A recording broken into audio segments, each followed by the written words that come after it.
Dicen que Isaac Newton, Albert Einstein y otros genios podrían haber sufrido la discapacidad que vamos a analizar a continuación. Y es que Hans Asperger, el descubridor de este síndrome, decía que se requiere un chorrito de autismo para el éxito en la ciencia o el arte. El síndrome de Asperger debe su nombre al pediatra de Viena Hans Asperger, que en 1944 describió por primera vez este problema después de observar que una serie de sus pacientes tenían muy pocas habilidades sociales. No sabían comunicarse ni interactuar correctamente con los demás, a pesar de tener una inteligencia en principio normal. Se estima que afecta entre 3 y 7 personas de cada 1000, y en especial al sexo masculino. Para comprender qué le ocurre a estas personas y por tanto intentar comprenderlas y ayudarlas y aceptarlas, nos acompañan Paloma Martínez, que es madre de un chico con síndrome de Asperger, presidenta de la Federación Asperger España y de la Asociación Asperger de Madrid. ¿Qué tal? Bienvenida al programa. Muchas gracias. Y saludamos también a Mariana Perretti, que es psicóloga clínica y responsable de psicodiagnóstico de la Asociación Asperger de Madrid. ¿Qué tal? Bienvenida. Gracias. Bueno, hablando de sensaciones, sentirte extranjero en tu propio país o como de otro planeta. ¿Esta frase explica un poco lo que les ocurre a las personas que sufren este síndrome? Sí, es verdad. Estas personas lo que les pasa es que funcionan diferente, comprenden diferente, entienden diferente, entonces sienten que muchas veces no encajan. Como comentabas antes, estas dificultades que tienen son mayormente a nivel social, entonces esta dificultad para interactuar con los demás les hace sentirse extranjeros en su propia tierra. ¿Podría ser la sensación que tiene en tu caso tu hijo, Paloma? Tu hijo que tiene 14 años. Tiene 14 años, sí, está entrando de la adolescencia. Sí, muchas veces él no entiende por qué le toca hacer algo que no le gusta, porque él tiene muy claro las cosas que le gustan en la vida, él quiere sus trenes, quiere jugar con su máquina y realmente no comprende que necesita aprender, necesita estudiar para, en fin, para avanzar, ¿no? Y no entiende, o sea, nos dice, es que yo quiero otros padres, yo quiero otras cosas, yo quiero otra vida, ¿no? Entonces es un poco eso, sentirse que no encajas y que no entiendes por qué te exigen determinadas tareas o labores que para ti no suponen nada, ¿no? Por cierto, antes de seguir, comentaros que en el transcurso de la entrevista vamos a ir viendo imágenes del documental Planet Asperger de Ricardo de Gracia, que lo pueden encontrar también en la página web de la Federación Asperger España, que también ha aparecido también subtitulada mientras estábamos hablando. Pero volviendo al tema, Mariana, podríamos decir que esa sería la definición para mucha gente, es que me siento extraño, me siento que soy de otro planeta, me siento que no identifico lo que me dicen, ¿no?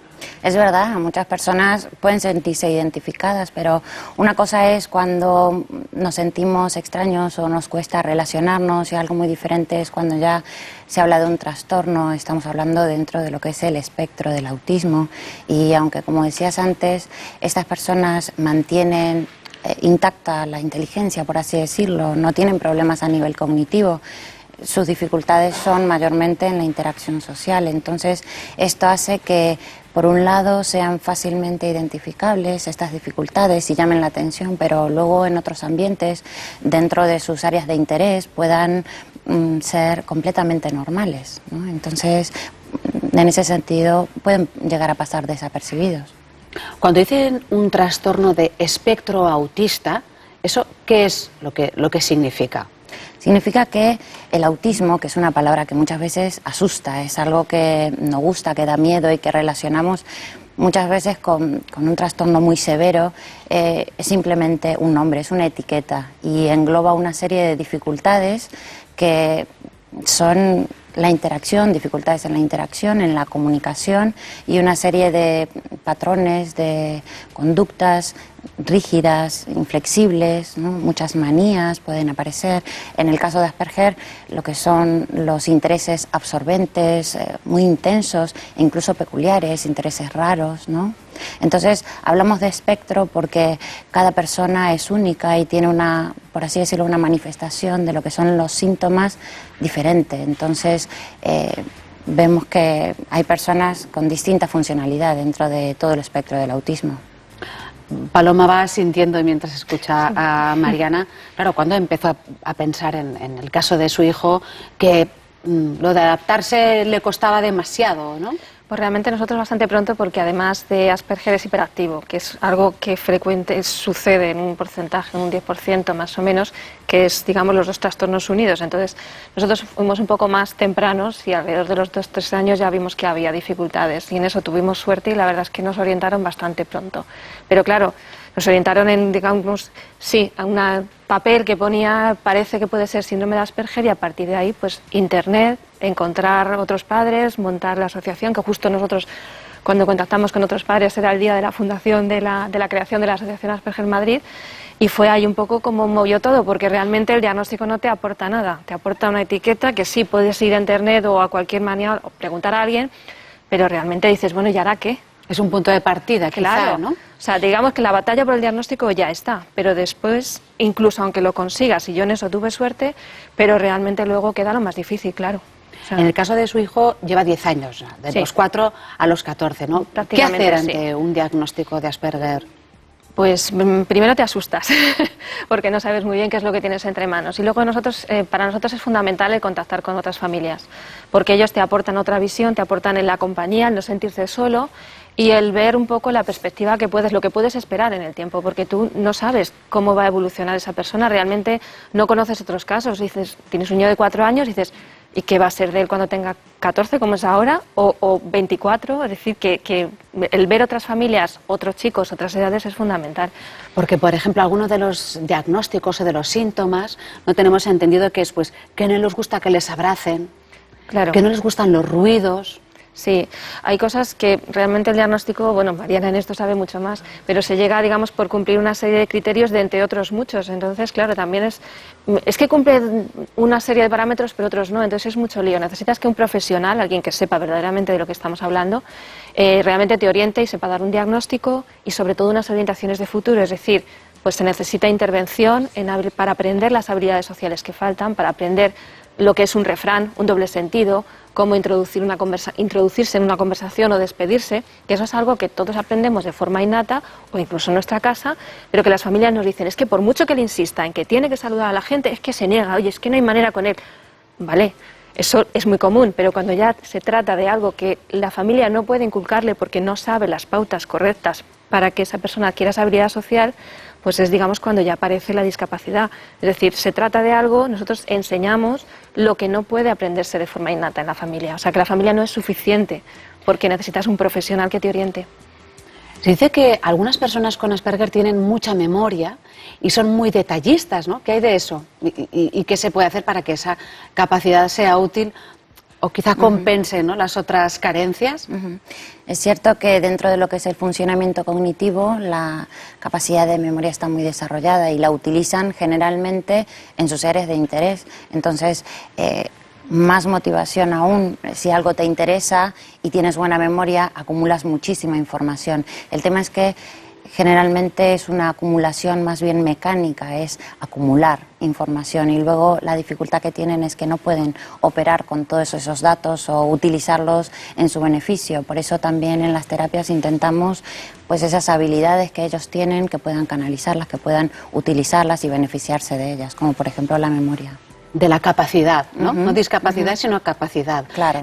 ¿Tienes algún ejemplo de algún caso, ¿no?, que puedas decir, mira, es que esta persona pues no saluda, ¿no?, pero, sin embargo... Pues, por ejemplo, personas que han podido encontrar un puesto de trabajo gracias a estas habilidades. Personas que a lo mejor lo que tienen que hacer es pues manejar una cantidad de datos, ya sea pues a nivel informático o en otros centros. Por ejemplo, hay chicos que están trabajando en almacenes o en lugares donde es importante que mantengan o que sepan una serie de datos o información para poder operar con ella y bueno, esto les permite pues funcionar muy bien, ¿no?, desempeñar muy bien su labor, su trabajo. Una cosa es nacer a día de hoy con síndrome de Asperger y otra haber nacido, uno se imagina, hace 40 o 50 años, ¿no? Seguramente hay personas mayores que no están diagnosticadas o están mal diagnosticadas, tienen un diagnóstico equivocado. ¿Qué es lo que puede ocurrir con estos adultos? Sí, tenemos mucho contacto de gente mayor que, por ejemplo, ve estos programas, con lo cual es muy importante, o documentales, y se sientan reidentificados y nos llaman para ver si se pueden diagnosticar o pueden, de alguna manera, poder entender qué es lo que les ha pasado, ¿no?, o qué les pasa. En muchos casos han salido adelante gracias al propio esfuerzo, pero para otros muchos es una liberación por fin acceder a algo que les diga te comportas de esta manera porque has nacido así, no porque te hayan educado mal ni porque hayas tenido un determinado desarrollo vital, ¿no? Sino simplemente es que eres un tipo de persona que tiene un comportamiento concreto.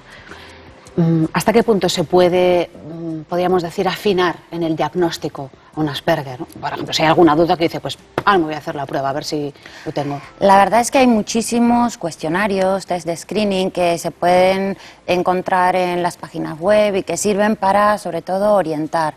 El diagnóstico último siempre lo tiene que hacer una persona que tenga experiencia, que tenga conocimiento exhaustivo sobre el tema, porque es muy fácil creer que, bueno, me identifico con este u otro síntoma, pero luego es mucho más que eso, no es simplemente a mí me pasa lo mismo, ¿no?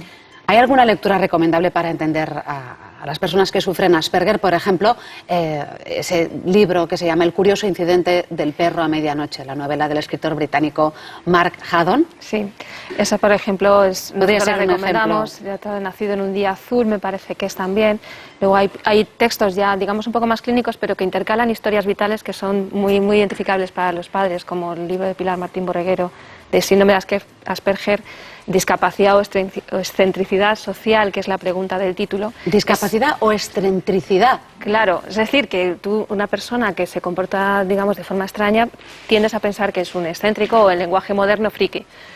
Pues realmente lo que supone es un problema permanente que hace que esa persona pues tenga una vida bastante limitada. Pues Paloma y Mariana, muchísimas gracias por esta información.